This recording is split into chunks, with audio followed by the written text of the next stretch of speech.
അപ്പോൾ ഇതാ ഇഫ്താറിനൊക്കെ പറ്റിയ നല്ലൊരു അടിപൊളി സ്നാക്സ് നമുക്ക് നോക്കാം. അതിന് വേണ്ടി ചിക്കനും പൊട്ടാറ്റോസും ഉപ്പും കുരുമുളകും സോയാ സോസും ചേർത്ത് മഞ്ഞൾപ്പൊടിയും ചേർത്ത് ഒന്ന് മാഗ്നേറ്റ് ചെയ്ത് വെച്ചിട്ടുണ്ട്. ഇനി ഒരു പാൻ എടുത്ത് അതിലോട്ട് ഓയിൽ ചേർത്ത് നമുക്ക് സവാളയും ഉപ്പും ചേർത്ത് ഒന്ന് വഴറ്റിയെടുക്കാം. അതിലോട്ട് ഇഞ്ചി വെളുത്തുള്ളിയും ചേർക്കാം. മസാലപ്പൊടികളായിട്ട് ഇപ്പോൾ ഇവിടെ ഗരം മസാലയും മല്ലിപ്പൊടിയും മാത്രമേ ചേർക്കണുള്ളൂ.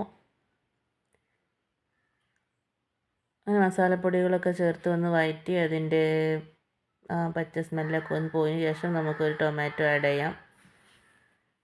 ടൊമാറ്റോയും ചേർത്ത് നന്നായി വഴറ്റുക.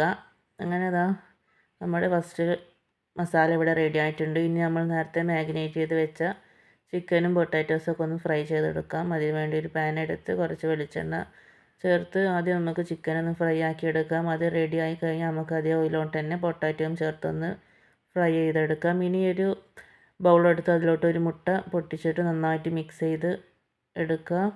ഇനിയിപ്പോൾ സമൂസ ഷീറ്റ് എടുത്ത് നമുക്ക് ഇളം ചൂടുള്ള വെള്ളത്തിൽ മുക്കുക. അതേപോലെ തന്നെ മുട്ടയുടെ മിക്സിൽ മുക്കിയ ശേഷം നമുക്കൊരു കുണ്ടുള്ള പാനാണ് വേണ്ടത്. ഇത് റെഡിയാക്കാൻ വേണ്ടിയിട്ട് അടിക്കൊന്നും പിടിക്കാത്തൊരു പാന് അതിലിങ്ങനെ മൊത്തത്തിൽ കവർ ചെയ്യുന്ന രൂപത്തിൽ ഫുള്ളൊന്ന് ഫില്ല് ചെയ്ത് വെച്ച് കൊടുക്കാം.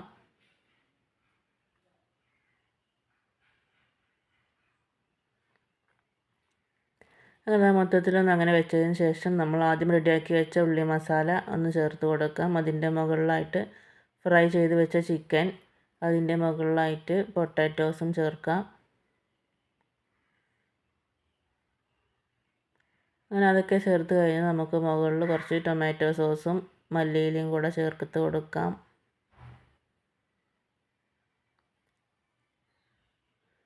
ഇനി നേരത്തെ ചെയ്ത പോലെ തന്നെ സമൂസ ഷീറ്റ് എടുത്ത് ചൂടുവെള്ളത്തിൽ മുക്കുക, മുട്ടയിൽ മുക്കുക. ഇതിൻ്റെ മുകൾ ഭാഗം മൊത്തത്തിലൊന്ന് കവർ ചെയ്ത് കൊടുക്കാം.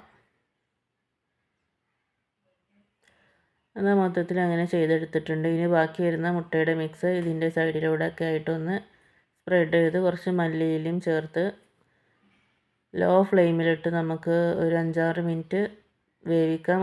അതിന് ശേഷം ഒന്ന് മറിച്ചിട്ടും അതേപോലെ തന്നെ വേവിക്കാം. അപ്പോൾ ഇത് നല്ല ടേസ്റ്റി ആയിട്ടുള്ള സ്നാക്സ് ഇവിടെ റെഡി ആയിട്ടുണ്ട്. അപ്പോൾ ഓക്കെ, താങ്ക് യു.